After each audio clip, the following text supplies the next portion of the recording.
Right, I think we can start now. We have more than half of our registered attendees joining us in this afternoon's webinar. So first of all, good afternoon, and thank you again for joining us on this webinar, Achieving M.A.D. MAD Growth with Intangible Assets. My name is Pei Wen, and I lead the enterprise engagement in IPOS International, and it's my pleasure to be the host for this IP Expert Series. So this IP Expert Series is IPOS International webinar series that delivers actionable insights and tips on intangible assets and intellectual property for innovative enterprises. Each interactive webinar features our subject matter experts exploring topics on IP rights protection, strategy, international protection, monetization, and many more. So before I go into today's sessions, let's recap on the common terms of intangible assets IA and intellectual property IP. Let's watch a short video. Every business has its competitive edge until it's no longer theirs alone. So how do you protect what makes you unique? Let's look at Aiden, inventor of the mood-wear mirror that picks your perfect outfit based on your mood. Like most businesses, moodwear has many different intellectual property and intangible assets which help build value, manage risks, and achieve business objectives. Among the most common forms are trademarks, which protect the identity of goods and services. This covers names, logos, and other distinctive, non-descriptive aspects. Registered designs help to protect the external appearance of products and even 2D designs applied to items. Patents protect innovations that solve an industrial problem in a new and improved way. Innovations must prove to be novel, new and original, inventive, not obvious, capable of industrial application, have utility. Last but not least, copyright protection covers all words, pictures, illustration, and music, even extending to software code. With so many ways to protect an invention, how can Aiden prioritize what IP rights to secure? Since moodwear's key advantage is a unique product, machine, or process, a patent would grant him the strongest protection, which is 20 years of monopoly, in exchange for revealing how it works. If moodwear is not easily reverse engineered, Aiden could keep it a trade secret instead. This way, competitors won't be able to recreate it, despite market access to the final product. If moodwear's unique appearance is its key selling point, then Aiden might want to register his design. This is quick and inexpensive. Whichever combination of protection Aiden chooses, making sure his customers can quickly identify his products is also important. This is best done via a brand, and trademarks will be an essential part of that strategy.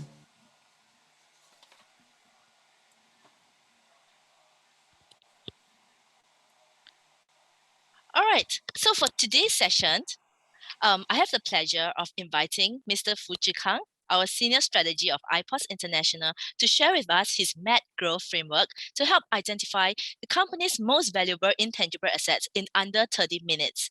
Zhikang has over a decade of experience in the innovation and IP ecosystem. He has advised businesses and public agencies across diverse industries such as biomedical, advanced manufacturing, and green technologies at various stages of innovation on holistic IP management for optimal commercialization outcome.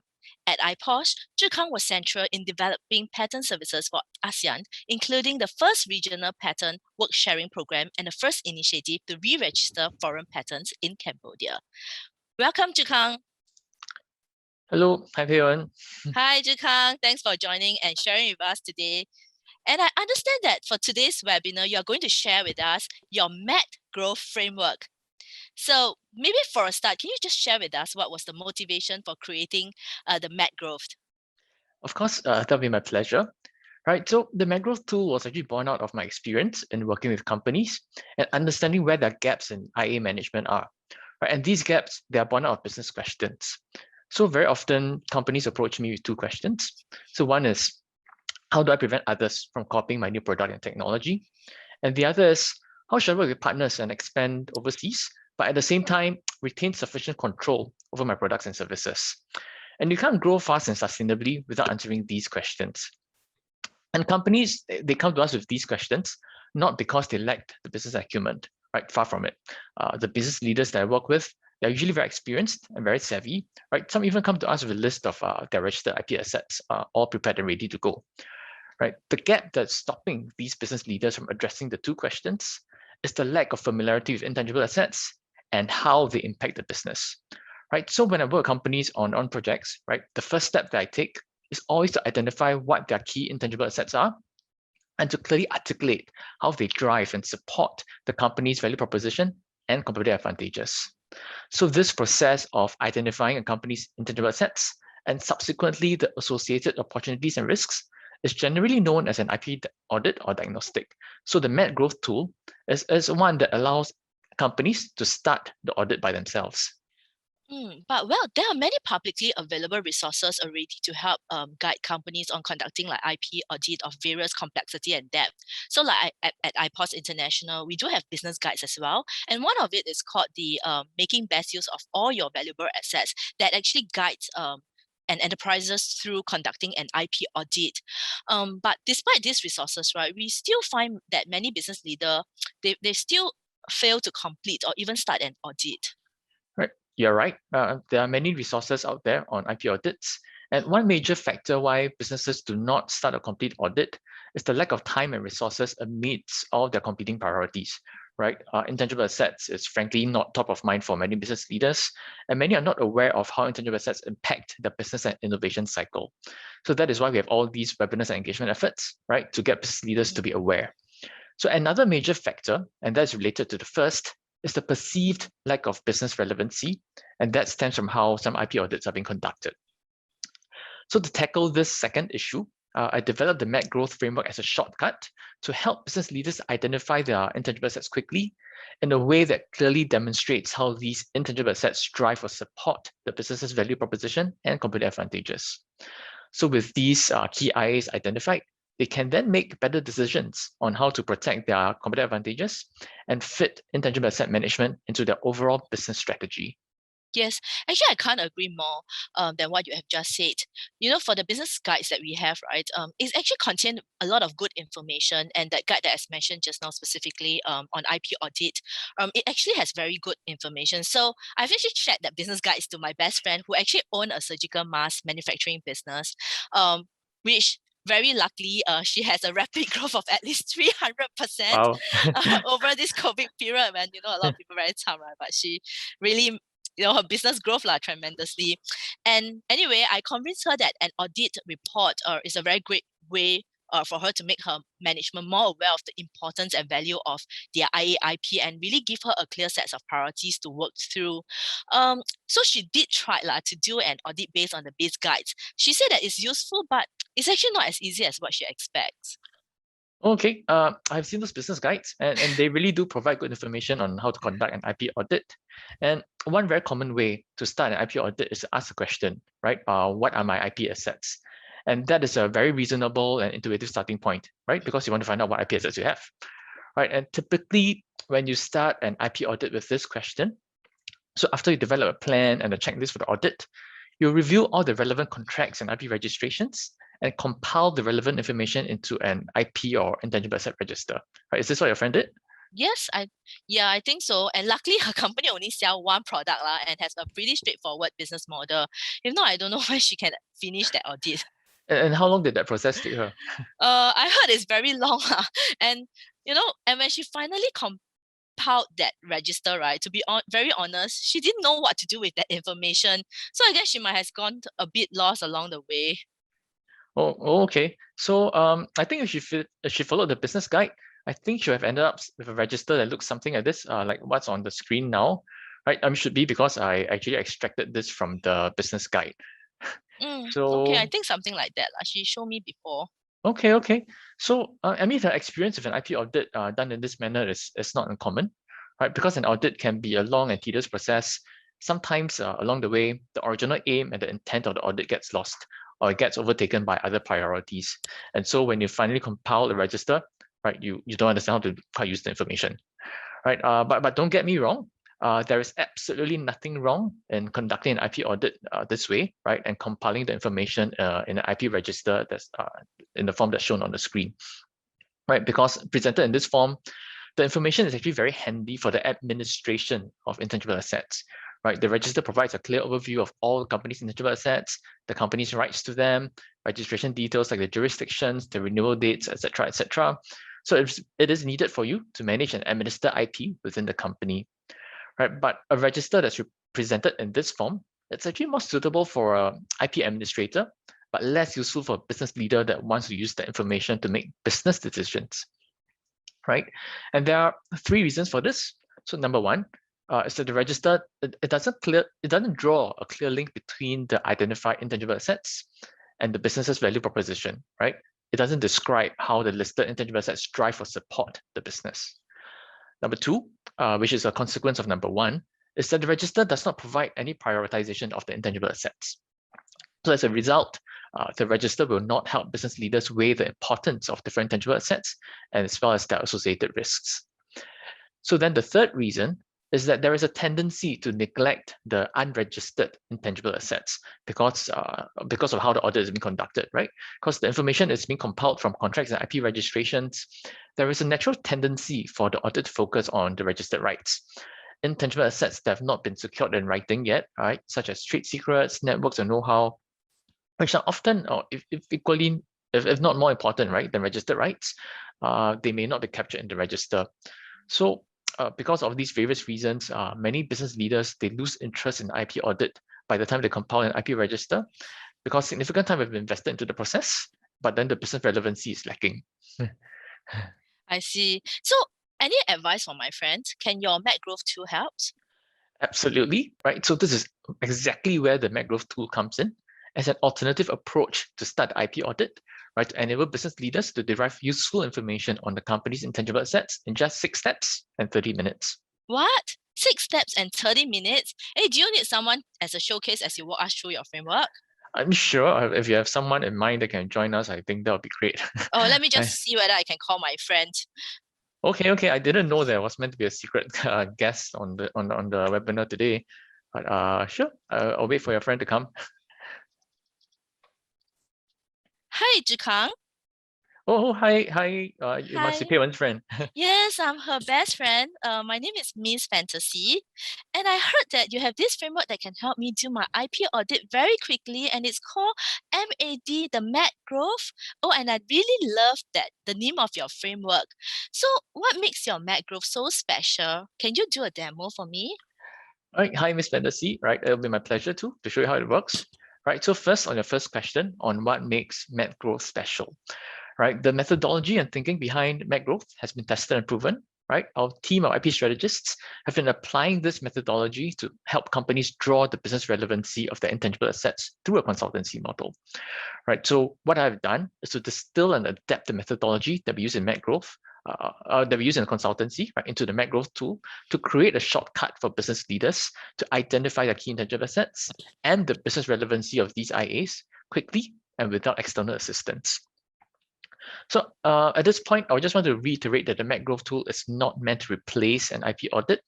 It is an alternative approach to starting the IP audit that prioritizes speed and business relevancy. Right, a full IP audit, which involves heavy elements of risk assessment, should still be conducted using the results of M.A.D Growth the M.A.D Growth tool as a base. So correspondingly, speed will come at the expense of details. Right, the aim of the M.A.D Growth tool is not to provide a super comprehensive list of the company's intangible assets. Right, instead, it applies the 80-20 rule. So it aims to identify just the key intangible assets. So by going through the thinking process inherent in the framework, you will arrive at a list of your company's key IAs and a clear understanding of how they drive and support your business's competitive advantages. So maybe let's go into the demo now. Yes, I can't wait. I'll bring you through it step by step so you can have a completed framework by the end of today's session. Wow, that's right. Great. Right, okay. So for those of you that are with us in this webinar, I encourage you to join as well. I believe my colleague has just posted a link to the worksheet. You can download that and then you can do the audit together with us. right? And at the end of this, you can also send in your completed worksheets to us. I'll be happy to provide my feedback if you want it lah. So let's jump into it then, right? All right. So what you see on the screen now, so this is the MAD growth framework, right? So this is a broad overview, and you see that it's split into 3 categories, right? Namely market, advantage, and drivers. So that's why we call it M.A.D. or M.A.D, right? So let's start with market, the one on the left, right? So the MAD growth model has business as a starting point to frame the subsequent discussions, right? So instead of asking, what are my IPs, as the first question, this framework starts by asking, how is my business positioned in the market, right? Then move on to the second column, which is termed advantage, right? So this is the central step that links your business to your intangible assets. So how your business is positioned in the market will determine what your key competitive advantages are, which in turn sets the basis for defining your key business drivers, right? So that leads us to drivers, the last category, where you arrive at a list of your key intangible assets determined by the enablers that drive or support your business's competitive advantages and hence your business's growth, right? So we call the whole thing MAD growth. So this framework is actually deliberately structured to only identify your business's key intangible assets and to clearly articulate how they drive and support the growth of your business. So now let's go into the details, and you can populate your MAD growth framework step by step, Ms. Fantasy. Sure. Okay. How should I do it? Yeah. Okay, so we start on the left again. We go back to the market, right? And so this very first step that you see, it requires you to clearly and concisely articulate your business model, what your product or service is, and your immediate value chain, right? So if your business has multiple products or services with different value propositions, start with just one product or service to simplify the process, right? So we can repeat the process with other products and services subsequently to obtain a more comprehensive picture of your company's key IAs. So, but for now, why don't give that a shot, right? So articulate your business model, what your product or service is, and your immediate value chain. All right. Oh, luckily I only sell one product. I only sell surgical masks. So let me try to define my business model and value chain, and then you see whether I'm on the right track, okay? Sure. My company is called the Imaginary Mask Company.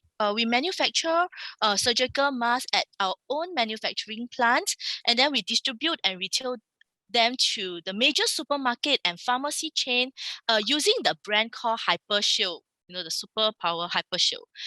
Then our company will pay the supermarket and the pharmacy to stock our product on their shelf, and in return, receive a percentage of revenue off every sale. Okay, well, that's excellent.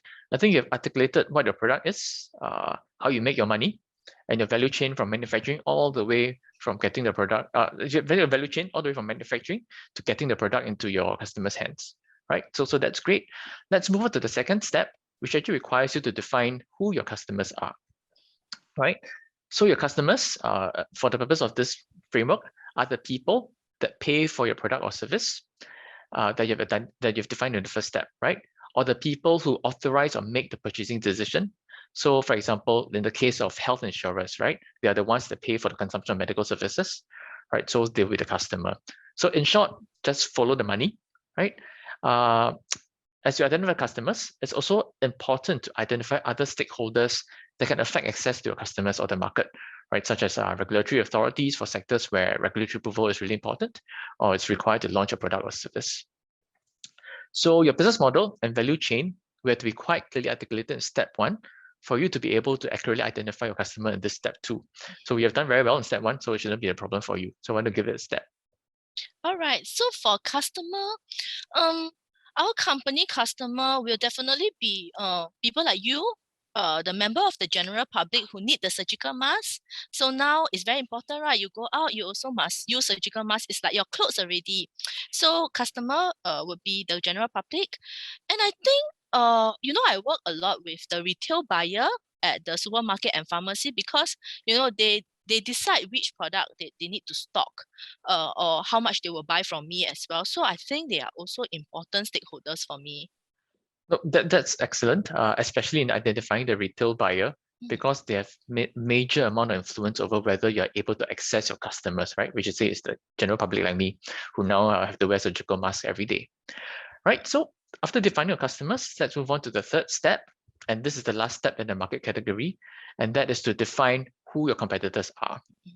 Right. And for this, you should define all categories of competitors, right? They are vying for the same group of customers defined in step 2, right? And not just those with similar products or technology, right? So for example, if today I'm selling fried chicken, right? My competitors may not just be other fried chicken shops, but they may also include other fast food restaurants, right? Because they're vying for the same group of customers. So how you define your competitors in this step will actually affect how you define your competitive advantages in the next step, right? So I want to give that a shot again. Okay, but before I start, so Mr. Hampson, do you use our mask? I've seen it in the supermarkets. I've been buying the 3M ones. You see, so you're buying from my competitor. So my competitor, of course, all the other surgical mask retailer and the producer lah. But I think now more and more competitor already. You know, even now the N95 mask they also try to sell and say that can block COVID. But initially also they used to block haze. Then now more and more people what reusable face mask, the cloth one also come and steal my market share. So yeah, so many competitor right now. No, correct. I think very good, right? You've identified the non-technologically or similar sort of competitors as well, right? The N95 mask and cloth mask, definitely they represent competitors for you because I mean they use that to replace the face mask, the surgical mask. When I go out, a lot of times I just wear the cloth mask as well anyway, right? So good job. So okay, now that we've defined the market, now we come to the middle step and the critical step in the framework, which is the advantage category, where you have to define your competitive advantages based on all these earlier answers, right? And this is a critical step in the framework because it sets the basis of what your key intangible assets are, right? So there are a number of definitions of competitive advantage out there, right? But for the purpose of this MAD growth model, right, identify competitive advantages by answering these two related questions, right? So number one, what attracts your customers and other key stakeholders to buy, carry, or approve your product or services? Number two, right, why do customers choose your product and services over those of your competitors?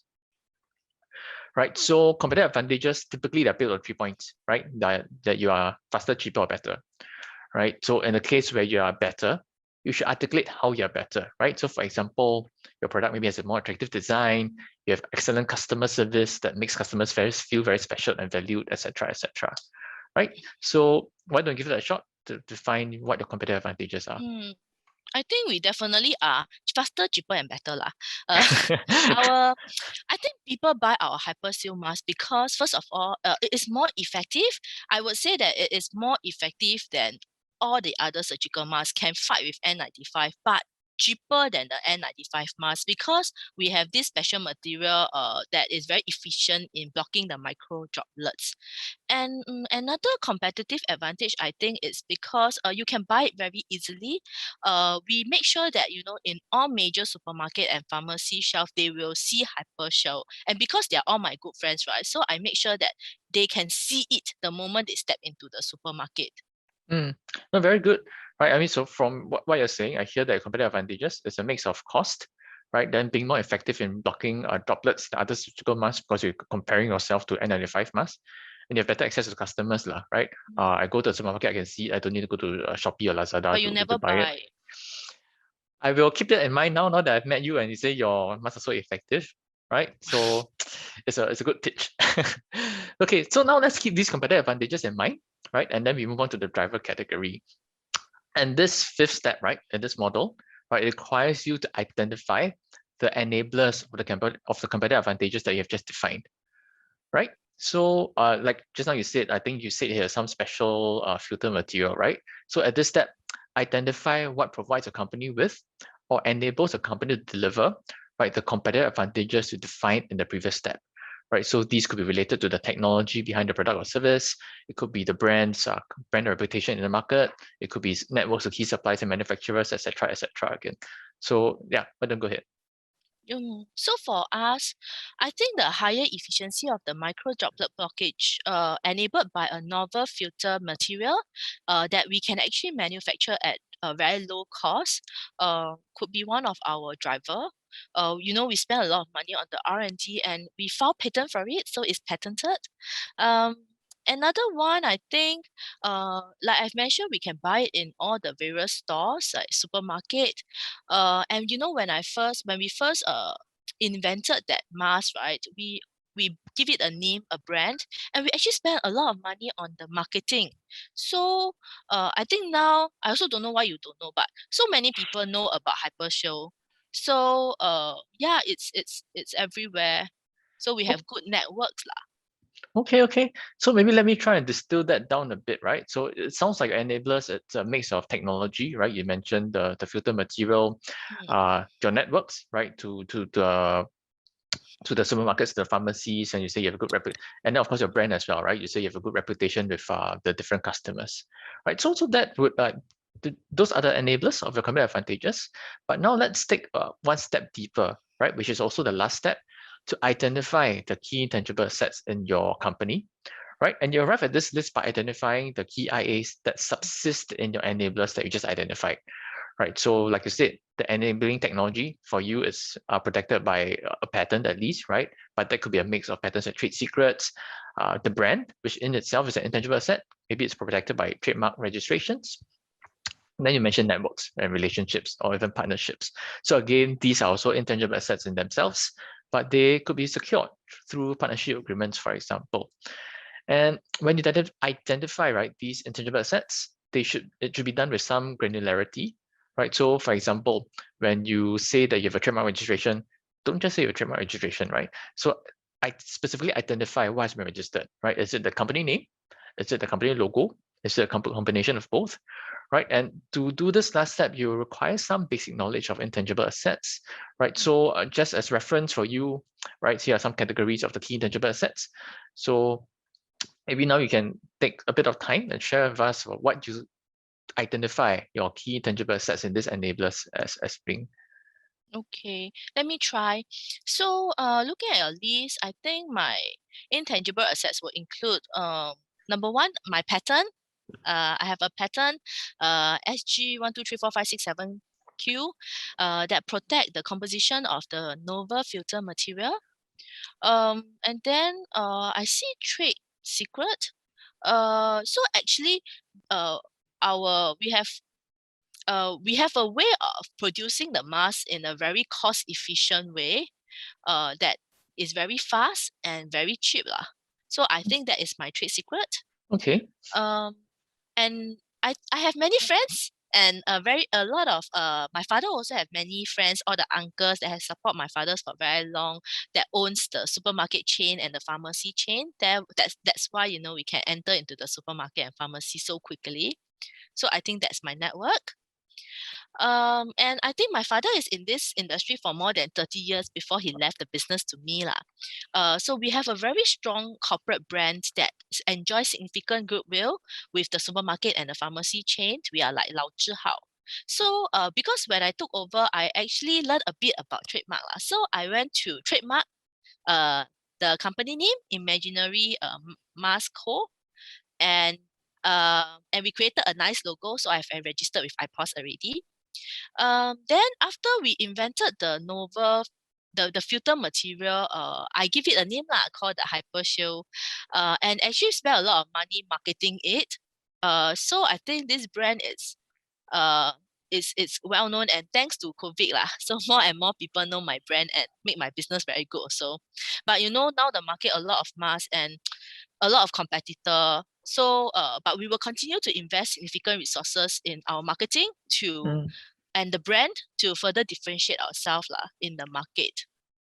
Okay, excellent. So again, if I try to distill that down a bit, you say you have a patent that protects the filter material. I'm amazed that you can remember the number of your patent. I think very few people can do that. So you're very familiar with your patent. That's good. You have some trade secrets over the manufacturing process, right? You have some good networks with the supermarket chains and the pharmacies, right? Then the Imaginary Mask Co. name itself, like you said, is a known brand in the market. It's good reputation, right? And at the same time, you're building up the HyperShield brand, and you have track registering trademarks for both, right? So that's great, right? So, and then that's it, right? So you have come to this list of your key intangible assets, right? You complete the framework, you have your list of these key IAs now. And unlike the IP register that I showed previously, right? This list that you have now is very clearly linked to your business's value proposition and competitive advantages. So you can use the information to make business decisions, right? So the management of these IAs that you've identified here should be prioritized over the other sort of IPs or IAs that your company may have. This is indeed much easier than the IP register that I have done. So now I have a list of IA clearly linked to my business advantage on one page, which is very good. It's so easy for me and my management to see at one look what are the assets that I need to pay attention to. This is very good. I'm going to bring it back to my management team. Hey, but what should I do next after this? It still doesn't tell me how to manage them though. You're right. So this list of key IAs on its own, right, even if it's clearly linked to your company's competitive advantages, it's still insufficient for business decision making, right? So remember I said at the start of this webinar, right, that M.A.D growth, it doesn't replace the IP audit, but it is an alternative approach to start the audit. So now with this base of key IAs that we've identified through the M.A.D growth model, you need to continue the audit process. Right. So to continue this process, one more layer of analysis needs to be performed, right, to identify the business risks and opportunities associated with these intangible assets. So this in turn will impact how well you can maintain your company's competitive advantages to drive your business growth. So then this second layer of information can then serve as valuable inputs to frameworks that business leaders like yourself or your management are familiar with, right? Such as the SWOT model or the Porter's 5 Forces to really develop strategic plans for the company, right? So to identify these associated risks and opportunities, start with, I have 3 questions again, right? So I'll start with these 3 questions. So first, right, are the competitive advantages that you've defined defensible and sustainable in the mid to long term, given the mix of intangible assets that drive these competitive advantages, right? So for example, if your competitive advantage is derived from a technology lead that is or can be protected by a portfolio of patents, you may decide that the monopoly provided by the patents is sufficient to protect your competitive advantages in the next 10 years. Then this provides you one point of confidence that your business can continue to rely on this competitive advantage. But on the other hand, if your competitive advantage is based primarily on cost advantages, right, derived from paying lower wages or you outsource your production to lower cost markets, your assessment might be that this cost advantage cannot be maintained in the mid to long term. So then you may decide to invest greater resources into developing more defensible competitive advantages before making plans to expand the business. Right. Then the second question that you have to ask yourself is whether there are gaps in the management of your key intangible assets. So in the process of using the M.A.D growth tool, you may have already spotted gaps in the management of your IAs. So for example, you may have identified your corporate brand as a key intangible asset, but like for yourself, if you realize that the corresponding trademark protection hasn't been registered, I know you've registered it, right? But not all companies would have. And if it's not registered, right, it increases the risk that this company may not be able to use the brand in new markets or to defend it against infringers. But just going through the process itself and identifying the gaps in IA management while using the M.A.D growth tool will not be sufficiently comprehensive. A more thorough review of the management practices and documentation, right, such as agreements or registrations associated with each key intangible asset, is still needed to uncover the risks that may be less obvious, but no less impactful to the business, right? So for example, when you review the claims of a particular patent, right, you may discover that the scope of protection that's granted by the patent is too narrow to provide effective protection over the corresponding competitive advantage. So this increases the risk that you may not be able to stop competitors from releasing similar products and thus lowering the barrier of entry for competitors. And if the risks that you identify in your review here are critical ones and they cannot be mitigated easily, right, you may have to reassess the defensibility of your competitive advantages, right, like what we talked about in the first question. So we don't have time to go through the way to identify IA risks in this webinar, but if you need some help with identifying IA risks, you can refer to our business guide, Keeping IP Out of Trouble, and I believe my colleague just posted the link to that business guide. So the third question that you need to ask yourself as part of this analysis is how can you leverage your intangible assets to grow? Right, so intangible assets are business assets, right? So while there are risks associated with their mismanagement that need to be mitigated in order to sustain the growth, they can also be leveraged directly to capture opportunities that can help the company scale, right? So the list of key IAs that you have, they should be reviewed for such growth opportunities. So again, for example, technology edge, right, protected by a strong portfolio of patents, may give you opportunities to scale more quickly, right? Because beyond deploying the technology in own products only, right, a strong portfolio of patents gives you the option of licensing your technology. And technology licensing can enable a company to expand to unfamiliar markets more quickly, right? And maybe with less capital investment because you are doing it with a partner or through someone else. And if the technology can be applied to applications that do not compete with your companies, right, then the technology could also be licensed to these players in such non-competing applications to establish a new revenue stream. And this concept of leveraging your intangible assets for growth can also be extended to third-party intangible assets. So let me illustrate this by using your company, right? So suppose that your company want to expand overseas, but you lack the networks to major local supermarkets and pharmacies, right? And that would deprive you of a key competitive advantage that you have in Singapore, right? Which is your great networks to the pharmacies and supermarkets. Now, to retain this competitive advantage overseas, right, you could partner with a third party with the necessary local networks and leverage this partner's networks to facilitate market entry, right? So again, a discussion of all the different types of opportunities you can capture with intangible assets is really quite beyond the scope of or the time that we have today. But if you want more information, right, you can always refer to our very aptly named business guide called Making Money with Your IP. So again, I think my colleague just posted a link to that business guide, right? So we can take a look and have a reference there. So just answering these three questions as a start, right, it should bring you a long way in identifying your risks and opportunities to support the business strategy and plans. Wow, you're very smart, leh. How you know I want to go overseas, but I don't have network overseas? So this is the next step that we want to do. Hey, but Mr. Hampson, you say a lot of things. I need time to digest lah. But no worries. I noted down your 3 questions. Are our competitive advantage defensible and sustainable in the mid to long term? What are the gaps in the management of our key intangible assets? And how can we leverage intangible assets to grow? Right? These 3 questions. Very good. Okay. Let me bring it back to my team and ask them to work on it. Wow, I've been learning a lot of things today. Too tired already. So, but if we cannot do this by ourselves, right? Where can I get more help?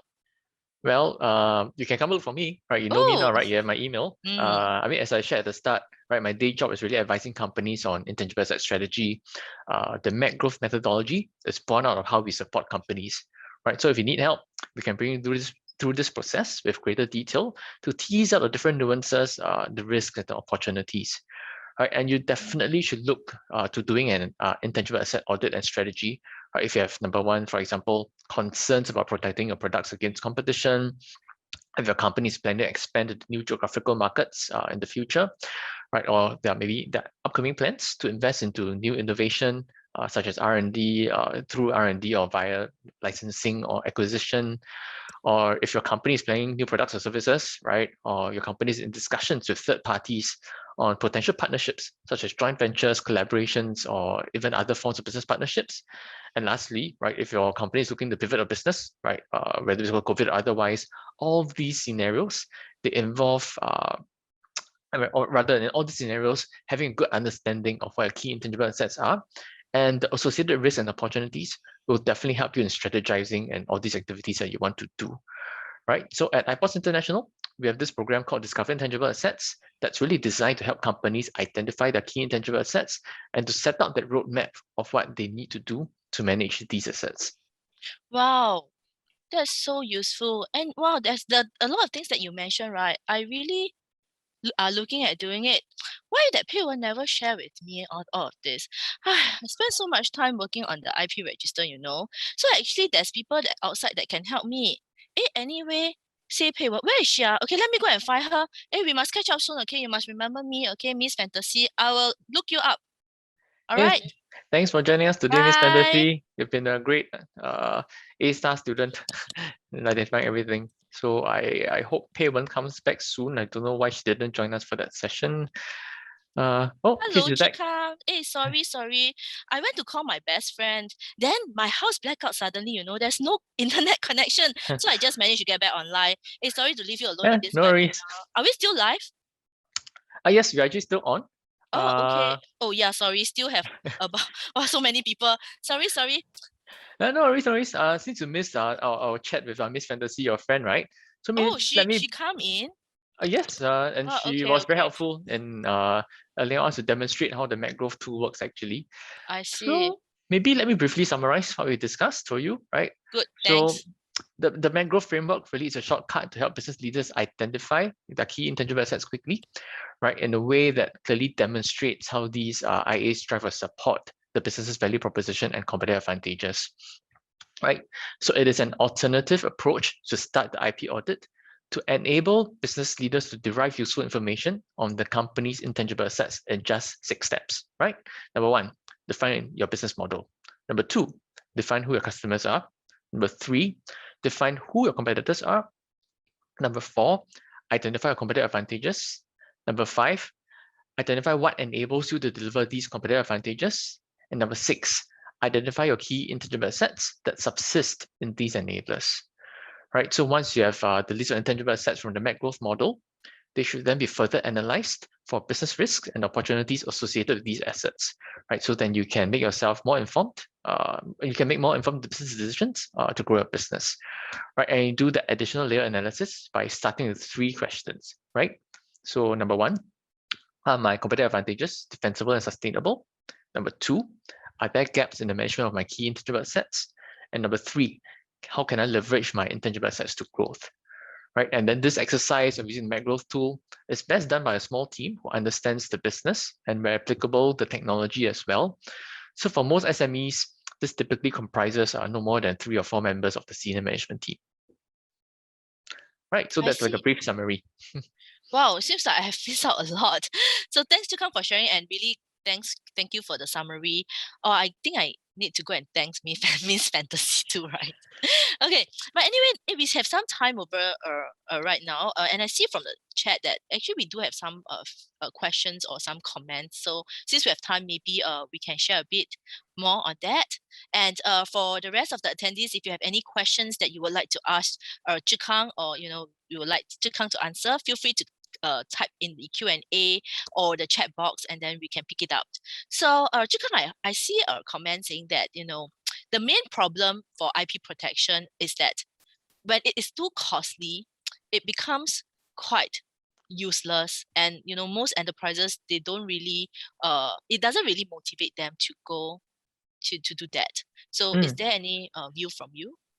Okay, so number 1, IP or intangible assets, like the name says, they should be assets, right? They shouldn't be liabilities, right? There are some IPs that are definitely more expensive to maintain and register, right? Patents, they are one of the more expensive forms of IP, right? But IP, like other forms of IP, right? Copyright, it arises automatically, right?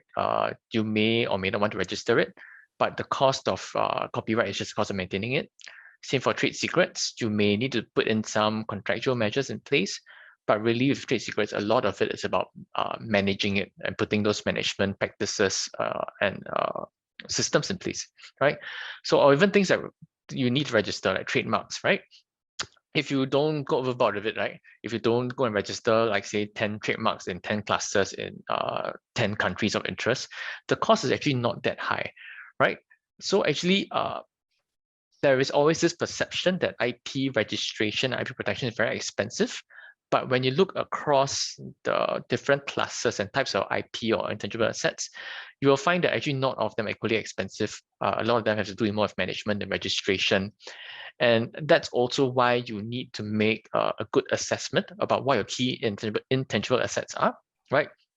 Maybe your technology has the potential for 10 to 20 patents, for example, but not all of them are going to be equally valuable to you, right? So you need to make the assessment of which ones are the most valuable to you, and then secure registration or protection for those, right? So that and because they are linked to your competitive advantages, because you know how they support drive a company, right? You can then see these as assets as opposed to liabilities in terms of having registered them. They're just sitting there, you don't know what to do with them, but they pay money every year.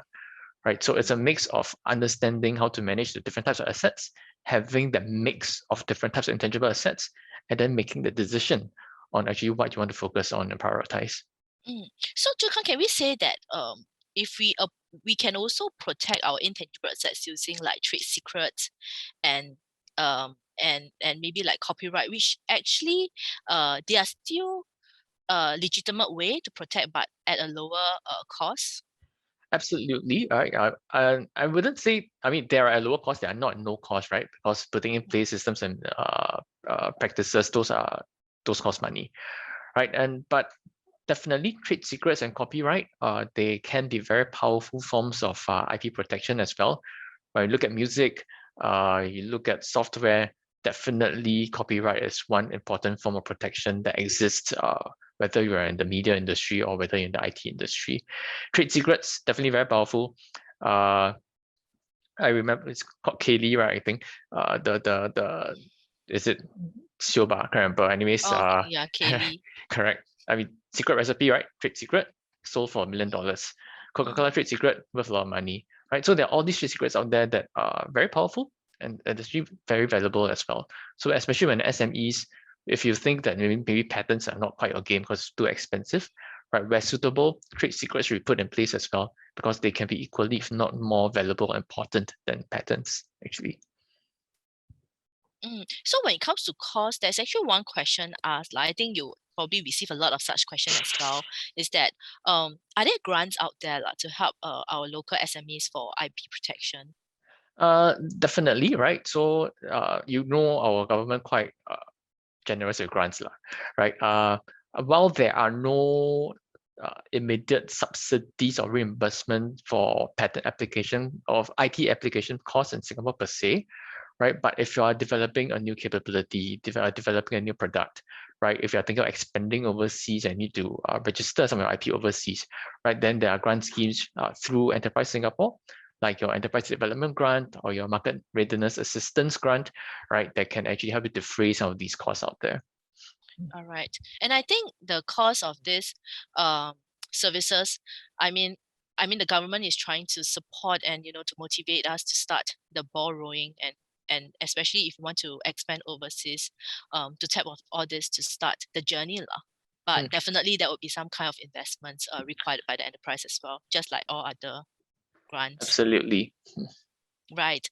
All right. So, well, I see a lot of questions coming in. Got one interesting question regarding IP protection. They say that in in other countries, usually the IP judgment is supported by many industry experts. But how about in Singapore? How does the grant process actually works for patent? I believe, yeah. Sorry, is it about the grant process or the litigation process? Maybe you can. Okay, we can talk about the patent grant process Okay. So first, and then. the patent grant process or the patent prosecution process is actually quite sort of harmonized around the world, right? The few standard steps are there. The bar to patentability might be slightly different in different countries, right? But the steps are generally quite similar, and there are actually international platforms like WIPO's Patent Cooperation Treaty in place to help facilitate the application for patents in different countries, especially if you're filing patent protection for the same invention in multiple countries, right? So for example, in ASEAN, and this is something that Singapore is driving as well, we have that ASEAN Patent Cooperation Treaty, right? Or the ASEAN Patent Cooperation aspect, right? That helps you facilitate the filing of patents into our neighboring ASEAN countries, so you can get good patent protection there. I see. So actually, also what we understand is that patent is territory, but when they access the patents, they will look at global novelty. Yes, correct. So no matter where you go, and this is fully harmonized across all the different patent officer countries, to get patent protection, it needs to be new, right? Novel. It needs to be not obvious or inventive as well, right? So, and when the patent officers they make this assessment, right? That's based on everything else that's been published in the world, right? So if you are coming up with a new product, before you release it into the market, before you file for patent protection, always remember to keep it secret, right? Because you don't want your own disclosure to prevent yourself from getting a patent that you want. Right. So actually, I saw one question, but I don't know, maybe you can quickly help to answer as well. The question is, can I use an existing patent to apply to other industry and patent it as our own? So based on your explanation just now, the answer is no, because it's no longer novelty. Okay, so it's not so straightforward, right? So for example, if yours is a platform technology that has different applications, right? So now you are putting your platform technology, right, and using it for a new application, right? And this use maybe it's not so obvious or it's still quite new, then maybe that's what you might be able to get patent protection for that lah. So that's why when you look at one technology, it's sometimes there's not one patent. You have to look at all the different features, especially the new ones or the ones that give you a competitive advantage. You have to look across the value chain. Some people have a platform technology that they then use to produce different products, different formulations, right? So protection can be sought around both the platform technology as well as all the different applications as well. So then that again requires you to examine what your business model is, what exactly does your business want to do, what your strengths and competitive advantages are, and then from there you decide actually what you want to protect. Because while you can secure patent protection for 10 things, that's going to be really, really expensive, right? So you just want to focus on actually what your business is driving at. Yeah, so this is why it's very important for us to have a clear understanding on what is really the drivers and the most important intangible assets that we need to secure or to protect in our business. And this is where I think your M.A.D growth framework would help, Yes. right? To at least for a first level understanding on that. All right. We still have some questions, but I think for the rest of questions, if we can, we will try to answer it privately. But with that, I think I also understand that just now, Zhikang, you actually also shared the link of your M.A.D growth framework to our audiences. So we get some response asking if they could send in their completed worksheet to you after the session so that you can provide some feedback. And if possible, maybe you can help to offer some short consultation to address their question on that. Is it okay if I can ask on behalf of the audience? Yeah, I mean, feel free to send those completed sheets in, right? Let me take a look, get some feedback. I think where perhaps it warrants a deeper discussion, we can always have that, chat sessions lah.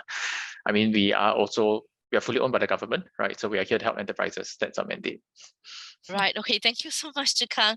All right. So I think the M.A.D growth framework would be a very good starting point for everybody to try to use it for your own company or your own personal businesses. So with that, maybe we can end this webinar. And so before I end, really want to thank you all again for joining us on this webinar, Achieving M.A.D Growth with Intangible Assets. And we hope that this session has been useful for you. And of course, we look forward to seeing you at our next IP Expert series. But before you leave, right, please help us to do a survey poll. And it will help us to improve and to keep us connected with you. Thank you. Right. Thank you very much, Pei Wen, and thanks everyone for joining us today.